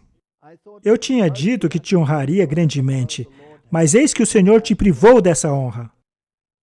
E Balaão disse a Balaque, não falei eu também aos teus mensageiros que me enviastes, dizendo, ainda que Balaque me desse a sua casa cheia de prata e ouro, não poderia ir além da ordem do Senhor, fazendo o bem ou o mal do meu próprio coração. O que o Senhor falar, isso falarei eu. Agora, pois, eis que me vou ao meu povo. Vem e avisar-te-ei do que este povo fará ao teu povo nos últimos dias. Muito bem, agora ele tem uma visão e dirá a Balaque o que vai acontecer a todas as nações pagãs quando Jesus Cristo estabelecer o seu reino. E quando foi isso? Quando Jesus veio pela primeira vez. Sim, e ele disse, o reino de Deus está próximo, as Sim. pessoas estavam indo a ele. Então, o que vai acontecer na era cristã? O último período da história dessa terra. E este período dura apenas 2 dias, porque ele deu o equivalente a 2 dias de trabalho em dinheiro, De pagamento. E para aqueles que acreditam na semana cósmica, Martin, isso quer dizer que 2 dias de trabalho foram dados à igreja para cuidarem dos abatidos, dos desviados, para tirar-nos do mundo. Sim, Isso representa 2000 anos. E aí, ele viria, a segunda vinda. Haverá a batalha final depois do milênio, e então virá o fim.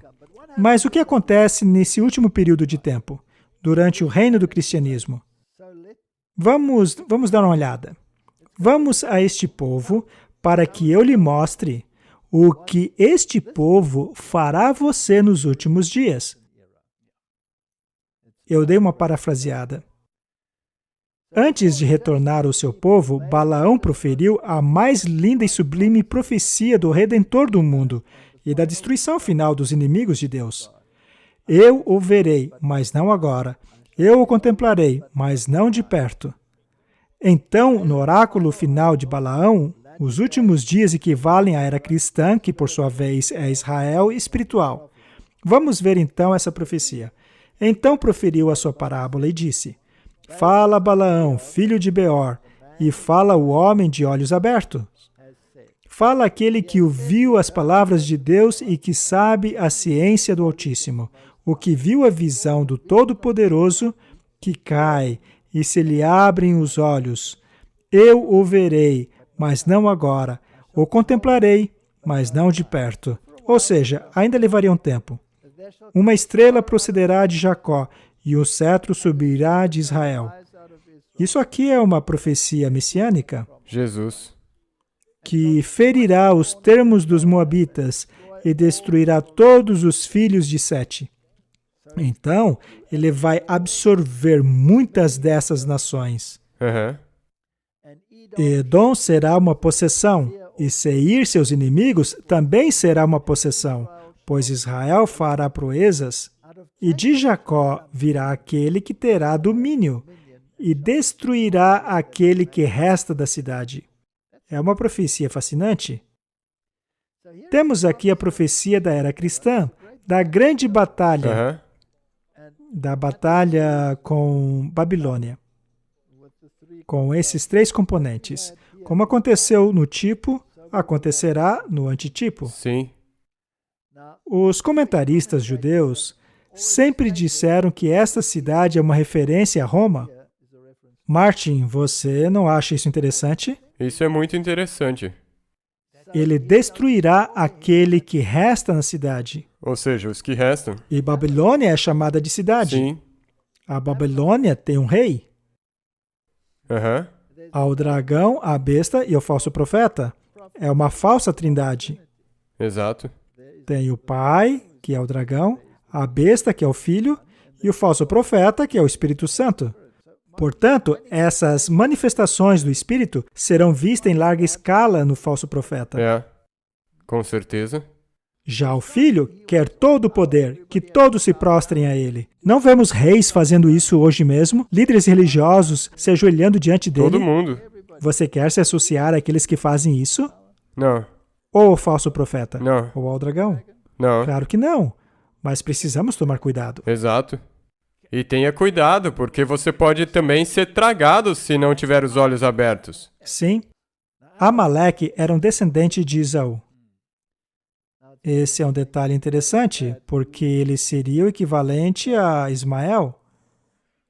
E quem é que afirma ser descendente de Ismael? Os ismaelitas. Vou parar por aí.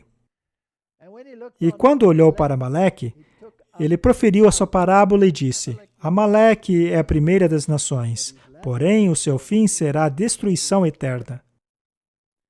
E vendo os quenitas, proferiu a sua parábola e disse: Firme está a sua habitação, e puseste o teu ninho na rocha. Ainda assim, um quenita será consumido, até que Assur te leve por prisioneiro. Ele está falando a respeito de Petra, onde eles moravam nas rochas. É por isso que ele disse que o ninho foi feito na rocha, mas eles foram levados prisioneiros. E proferindo ainda a sua parábola, disse: Ai, quem viverá quando Deus fizer isso? E os navios virão das costas de Quitim e afligirão Assur. Também afligirão a Eber, que também será para destruição. Então Balaão levantou-se e foi, e voltou ao seu lugar, e também Balaque se foi por o seu caminho. Todas as nações referidas aqui serão destruídas. É por isso que, sob a estátua de Daniel, veio a... Exato, a mesma coisa. A pedra. A pedra que se solta, destrói tudo. Tudo é destruído. Todas essas nações serão destruídas, seja lá quais forem os nomes delas. A única coisa que sobrará são aqueles que estão em Cristo. Exato. E que estão em harmonia com a lei dele. Esse é o nome santo também. Estes são os dois verdadeiros aspectos da verdadeira religião. Muito bem. Mas, de acordo com as Escrituras, Balaão deve ter dado um último conselho a Balaque. Isso aqui é muito interessante. Que mudaria as bênçãos e maldição. Esse conselho levou os israelitas a transgredir os mandamentos de Deus, conforme lemos em Números 31:16. Vamos ler. Eis que estas foram as que, por conselho de Balaão, fizeram os filhos de Israel transgredirem contra o Senhor, no caso de Peor. Por isso houve aquela praga entre a congregação do Senhor. Então tome cuidado com alguém que tenta fazer você quebrar a lei de Deus. Cuidado com quem diz que guardar um dia não é importante. Cuidado com aqueles que dizem que não é importante guardar os mandamentos ou mesmo as leis de saúde. Não é tão importante. Não é tão importante que a gente se separe do mundo. Na verdade, temos que nos misturar. Nós temos que pregar só o amor. Pois é, então, cuidado. Com as suas esperanças de riqueza e promoção frustradas, em desfavor com o rei e ciente de que ele havia desagradado a Deus, Balaão retornou da missão que ele mesmo havia escolhido. Após chegar em casa, o poder controlador do Espírito de Deus o deixou, e a sua ambição, a qual ele havia meramente suprimido, acabou prevalecendo. Ele então estava pronto a utilizar qualquer meio para ganhar a recompensa prometida por Balaque.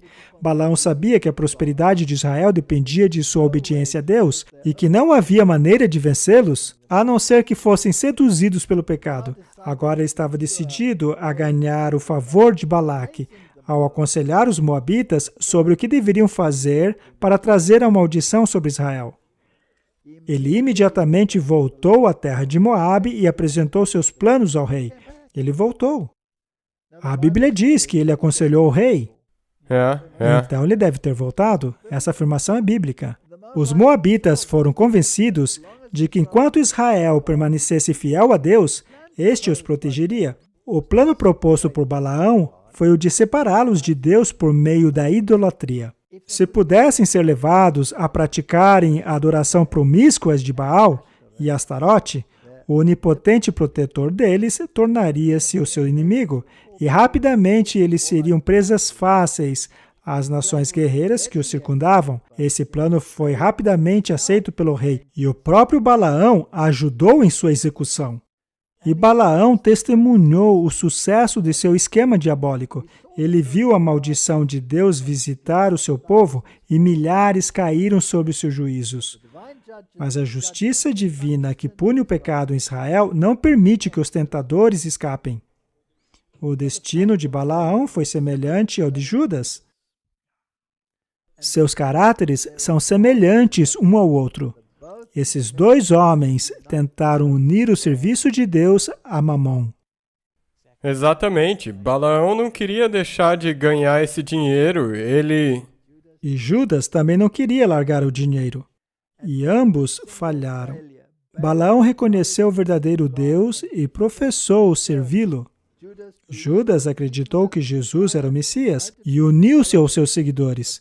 Mas Balaão esperava fazer do serviço a Jeová um degrau para o ganho de riquezas e honras mundanas. Não tem mais alguém que quer a mesma coisa? Sim, Simão o Mago. Simão Mago. Simão Mago tornou-se um feiticeiro de Nero. E foi com ele que começou o falso cristianismo. Ele queria comprar o Espírito Santo. Não se pode comprar o Espírito Santo. Ele queria o poder sem a obediência. E sabe, nós estamos falando aqui de dinheiro, mas também o querer as honrarias desse mundo. É importante perceber que não é só dinheiro físico que é ganância, isso também. Qual é a igreja mais rica do mundo? A igreja que se assenta sobre as riquezas do mundo, que quer todos os reis se ajoelhando diante dela, que quer honra, mas que se recusa a obedecer os mandamentos. Exato. O catolicismo? Aquele do outro chifre. Sim, o chifrinho, não o unicórnios. Não. Muito bem, nós não precisamos ler tudo. Mas vamos terminar com essa última linha aqui. O único curso seguro é deixar as nossas orações subirem com o coração sincero, como fez Davi. Guarda os meus passos em seus caminhos, para que estes não se desviem. Não podemos ser enganados. Como é que é a adoração a Baal? Porque ela se parece com a verdadeira. Nós falamos sobre isso o tempo inteiro já. Mas é uma adoração à besta, porque é baseada na salvação pelas obras. Mas daí nós também temos esse espírito falso. Nós temos toda uma mistura de tudo o que é falso. No Peor só tem desgraça. Você tem a conspiração babilônica. Há enganos para todos os gostos. Isso é muito verdade, sabe? A gente sempre mencionou. A gente vê a besta de braços abertos, porque ela aceita qualquer coisa. Eles aceitam aqueles que desejam ser salvos dentro de seus pecados, assim como aqueles que querem salvar-se por meio das suas obras. Vamos continuar. Israel deteve-se em Sitim, e o povo começou a prostituir-se com as filhas dos moabitas. Essa é a história tipológica. Isso representa as igrejas. Sim. Porque na Bíblia, a mulher é símbolo de igreja. Elas convidaram o povo aos sacrifícios dos seus deuses, e o povo comeu e inclinou-se aos seus deuses. Juntando-se, pois, Israel a Baal-Peor, a ira do Senhor se acendeu contra Israel. O Senhor disse a Moisés: toma todos os cabeças do povo e enforca-os ao Senhor diante do sol, e o ardor da ira do Senhor se retirará de Israel. Então Moisés disse aos juízes de Israel: cada um mate os seus homens que se juntaram a Baal-Peor. Veja, Moisés sempre esteve disposto a interceder, mas aqui ele ordenou a morte de todos os idólatras. Então o homem mais manso que já teve nessa terra, depois de Jesus, é claro, aqui ele dá uma ordem que parece muito dura. Mas lembre-se, isso é uma tipologia? Sim. Essa será a consequência. daqueles que se unem a Baal-peor. A consequência é essa. Até mesmo os de nosso povo, que estão se aventurando nisso aí, não precisam ser alertados? Claro. Sabe, o que às vezes me intriga é que as pessoas dizem: ah, mas como que Deus pode ser um Deus de amor se Ele diz que vai destruir as pessoas que não escolhem por Ele? Mas você, na verdade, tem uma Você escolha. tem uma escolha. Já com Satanás, você não tem escolha nenhuma. Não. E lembre-se, estamos pensando em termos de tipologia aqui. E eis que veio um homem dos filhos de Israel e trouxe aos seus irmãos uma midianita. Lembre-se, os midianitas são descendentes de Abraão. Os moabitas são de Ló, É. que também eram relacionados a Abraão. Podemos então dizer que esta seria uma igreja irmãs? Sim. Então chegou alguém vindo das igrejas irmãs, igrejas que se recusam a guardar a lei de Deus. Isso não seria equivalente a trazer ao povo uma mulher midianita? Com certeza. Bem à vista de Moisés e à vista de toda a congregação dos filhos de Israel, que estavam chorando diante da porta do tabernáculo da congregação. Então, haverá igrejas midianitas que estarão a serviço dos moabitas. É. Essas igrejas são tão agradáveis. Neste caso, era uma mulher literal, com vestidinho bem curto, que acabou seduzindo os israelitas. Não é interessante? Sempre que isso é introduzido, é com palavras brandas, palavras doces, que fazem cócega nos ouvidos. Algo que parece muito agradável. Vendo isso, Finéias, filho de Eleazar, filho de Arão, o sacerdote, se levantou do meio da congregação e tomou uma lança em sua mão, e foi após o homem israelita até a tenda, e os atravessou a ambos, ao homem israelita e à mulher pelo ventre. Então a praga cessou de sobre os filhos de Israel, e os que morreram daquela praga foram 24.000. Essa é uma grande sacudidura. Isto é uma sacudidura tipológica. Eles estavam cometendo adultério espiritual. E o resultado de adultério espiritual é a morte. Exato. Mas como fizeram isso? Então o Senhor falou a Moisés dizendo: Finéias, filho de Eleazar, filho de Arão, sacerdote, desviou a minha ira sobre os filhos de Israel, pois foi zeloso como o meu zelo no meio deles, de modo que no meu zelo não consumi os filhos de Israel. Será que precisamos de alguns Finéias? Sim. Que falem claramente dizendo: isso é idolatria espiritual, isso que vocês estão fazendo é Isso é errado. adultério. Sim. Precisamos deles? Sim. Claro, do contrário, a fúria de Deus estaria sobre a congregação. Sim. Portanto, dize: eis que lhe dou a minha aliança de paz, e ele e a sua descendência depois dele terá a aliança do sacerdócio perpétuo, porquanto teve zelo pelo de seu Deus e fez expiação pelos filhos de Israel. Nós precisamos de pessoas que preguem a mensagem clara. Precisamos nos unir nisso. Porque pequenos grupos, várias porções do povo, serão atacados por esse método. Exato. E esse ângulo de ataque vai ser muito usado. Sim, e Deus nos dá muita informação a esse respeito. O nome do israelita que foi morto com a midianita, o nome daquele israelita promíscuo, era Zimri, Aham. filho de Saul, príncipe da casa paterna dos simeonitas. Ele era uma pessoa importante, Nada líderes na igreja. Exato. Isso aí não é colocado na Bíblia arbitrariamente. Não, é importante. Então temos que tomar cuidado. Não devemos seguir qualquer um apenas porque seja líder na igreja. Vamos continuar. E o nome da mulher midianita morta era Cosbe, filha de Zur, cabeça do povo da casa paterna entre os midianitas.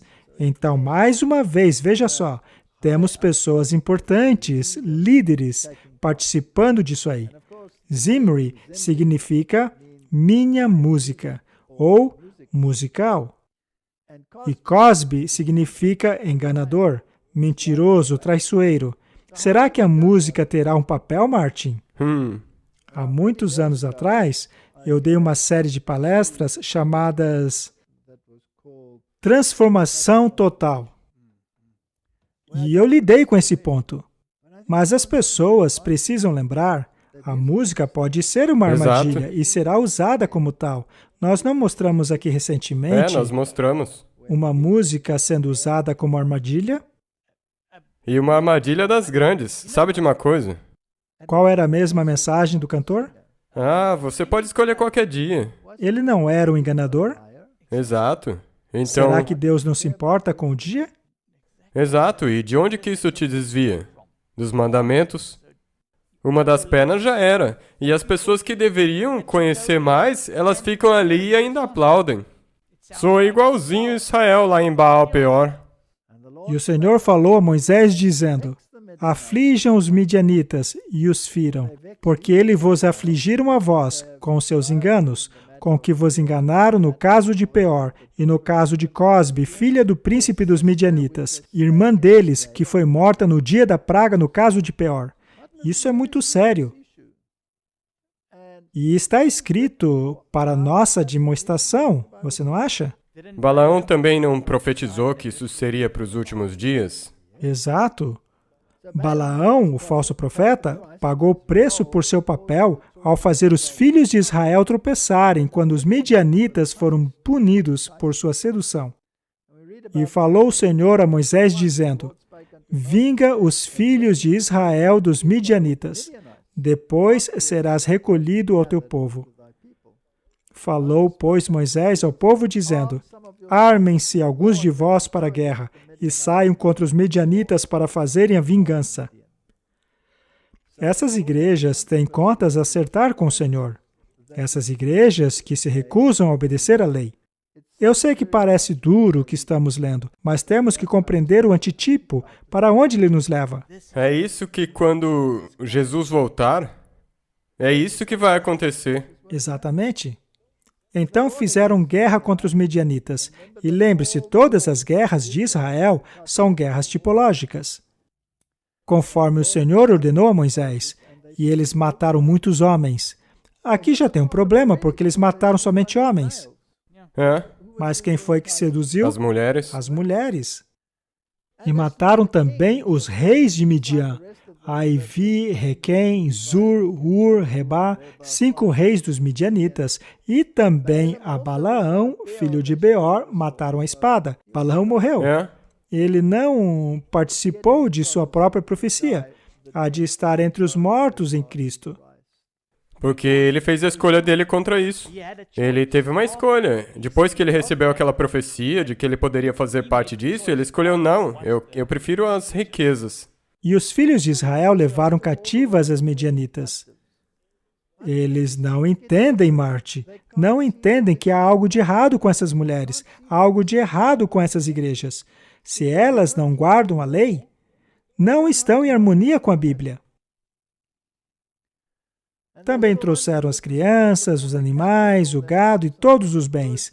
E Moisés ficou furioso contra os oficiais do exército, capitães dos milhares e capitães das centenas, que vinha do serviço da guerra, ou seja, os líderes. Ficou furioso com eles e disse-lhes, vocês deixaram viver todas as mulheres? Não foram estas que, por conselho de Balaão, fizeram os filhos de Israel transgredir contra o Senhor no caso de Peor? Então o falso profeta, Balaão, fará o povo se alinhar a estas igrejas que não guardam a lei de Deus e ficarão tão apaixonados por elas que pensarão que Deus é injusto ao querer acabar com elas.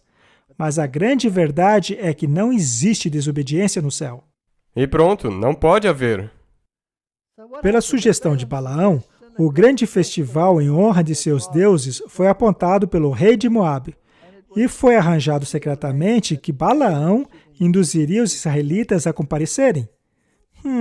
Segredos. Quando você ver algo sendo feito em segredos, como, por exemplo, o povo de Deus comparecendo a concílios a mando de Balaque, ou melhor, do antitípico Balaque, ele foi considerado por eles como profeta de Deus, o que facilitou o cumprimento de seu plano.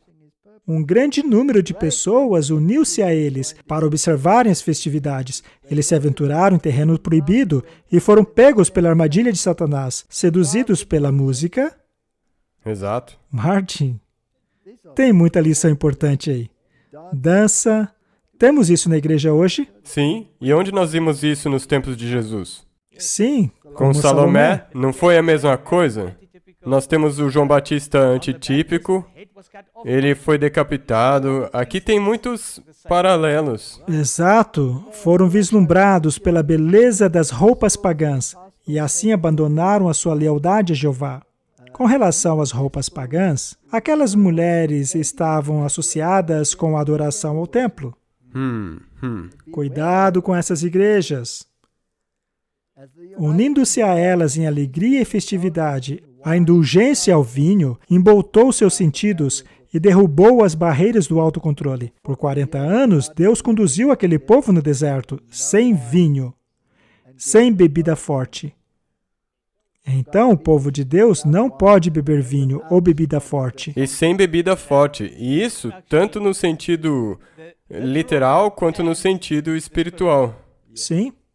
Eles finalmente ofereceram sacrifícios sobre os altares pagãos e participaram dos rituais mais degradantes. Eles também sacrificaram os mortos, não é? Eles se uniram a Baal-peor. Quando Moisés percebeu o mal, os planos de seus inimigos haviam sido tão bem-sucedidos que não apenas os israelitas estavam participando da adoração do Monte Peor, como os ritos pagãos começaram a ser observados dentro do acampamento de Israel. O idoso líder se encheu de indignação e a fúria de Deus se acendeu. O paganismo entrou no acampamento. O mesmo não aconteceria hoje? Eu acho que nós já estamos lá. Já aconteceu. Este não é mais um sinal de que vamos para casa? Sim. O povo deveria perceber a enormidade do seu pecado, e para tal foi necessário uma terrível pestilência no acampamento. Uma sacudidura. Houve uma sacudidura. Uma terrível sacudidura. Satanás sabe muito bem como funciona o coração humano. Ele sabe porque o tem estudado intensamente por milhares de anos. Ele sabe os pontos mais vulneráveis de cada caráter e, ao longo de sucessivas gerações, ele tem lutado para vencer os homens mais fortes, príncipes em Israel, por meio das mesmas tentações que foram tão bem-sucedidas em Baal-peor. Podemos ver espalhados ao longo de todas as eras destroços de caráteres, abandonados sobre as rochas da indulgência sensual. Martin? Indulgência sensual. E hoje em dia nós ainda temos esse mesmo problema. Isso não é tudo. Eles ainda se uniram aos pagãos na adoração aos mortos e comeram do sacrifício dos mortos. Salmo 106, 28, ou seja, sacrifício que foram oferecidos aos mortos. É o que diz Salmo 106, verso 8. Martin, temos aqui a informação tirada diretamente da fonte, ou seja, a Igreja Católica, de que a missa sagrada é um sacrifício para os vivos e mortos. Ao participar disso, você não está em Baal-peor? Com certeza. Ao convidar padres jesuítas para a sua igreja, você não está se unindo a Baal-peor? Nós não temos como adorar a Deus juntos. E eis aqui uma fonte católica. Seria a missa oferecida aos vivos mais poderosa que após a sua morte? São Anselmo e o Papa Bento XV disseram que sim. Você pode comentar a respeito? A missa tem o mesmo valor do mistério pascual de Cristo, do qual o ritual é a mesma representação. Eles sacrificam Cristo vez após vez, mas a Bíblia diz que ele foi sacrificado de uma vez por todas. Isso é idolatria. Então, a missa oferecida para uma pessoa que já esteja na graça de Deus, o efeito de se oferecer um dom de graça aumentada, que a pessoa se dispõe a receber voluntariamente para que possa se tornar mais parecida com Cristo, isso é adoração à besta? Essa é a salvação pelas obras. Você pode ver que essa igreja tem todas essas três coisas nela. Sim, Como oração intercessora, a missa oferecida para a pessoa em estado de pecado mortal pode ainda suprir a graça necessária para o arrependimento, ainda que a conversão seja sempre a livre aceitação da graça oferecida. Ao participar desse ritual, você estaria recebendo seus benefícios. Mas já chega, vamos ler algo mais útil agora. Para que a bênção de Deus esteja sobre nós, precisamos não apenas ouvir a sua palavra, mas praticá-la em nossa vida diária. Seus olhos viram o que o Senhor fez por causa de Baal-peor. O Senhor, seu Deus, os destruiu dentre vocês. Mas vocês que se apegam ao Senhor estão vivos, cada um de vocês neste dia. Isso não é importante para nós hoje? Isso serve para te mostrar que se você se posicionar com a verdadeira religião e fizer o que tem que fazer e tiver verdadeira fé, isso vai ser acompanhado por boas obras, porque não tem como separar as duas coisas. Eis que eu ensinei a vocês estatutos e juízos, conforme o Senhor meu Deus me ordenou, para que assim vocês o façam na terra em que possuirão. Guarde-os, portanto, pois esta é a sua sabedoria, o seu entendimento, à vista das nações que ouvirão todos esses estatutos e dirão, certamente essa grande nação é sábia e o povo de entendimento.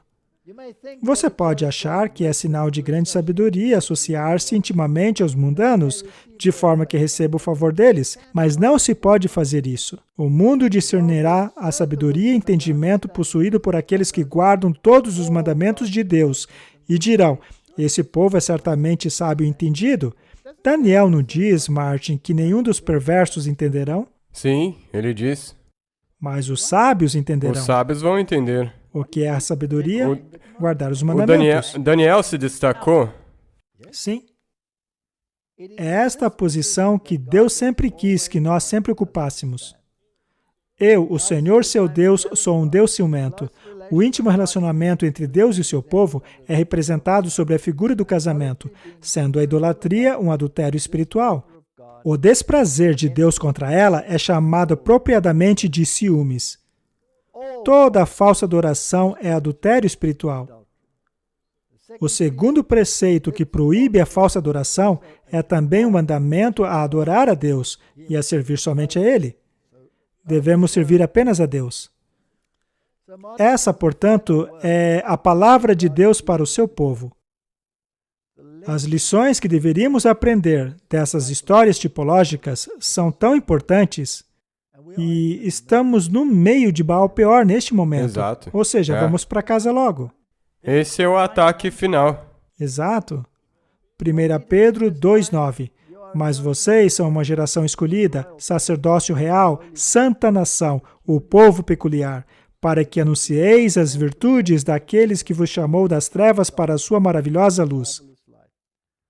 Que nos comprometamos a fazer isso. Isso é algo sério. Talvez as pessoas deveriam começar a considerar, a não levar isso de maneira leviana. Vamos orar então. Querido Pai, chegamos aos eventos finais da história dessa terra. É hora para uma séria introspecção. Muitos de nós estão presos a mulheres medianitas e moabitas. Estamos dançando e cantando, enquanto a eternidade está bem diante de nós. Ajuda-nos a entendermos o que aconteceu àquelas mulheres. Que entendamos o que aconteceu àqueles príncipes e todos os falsos profetas que se associaram àquele tipo de adoração. Ajuda-nos a fazermos escolhas corretas no tempo em que vivemos. Em nome de Jesus, amém. Amém.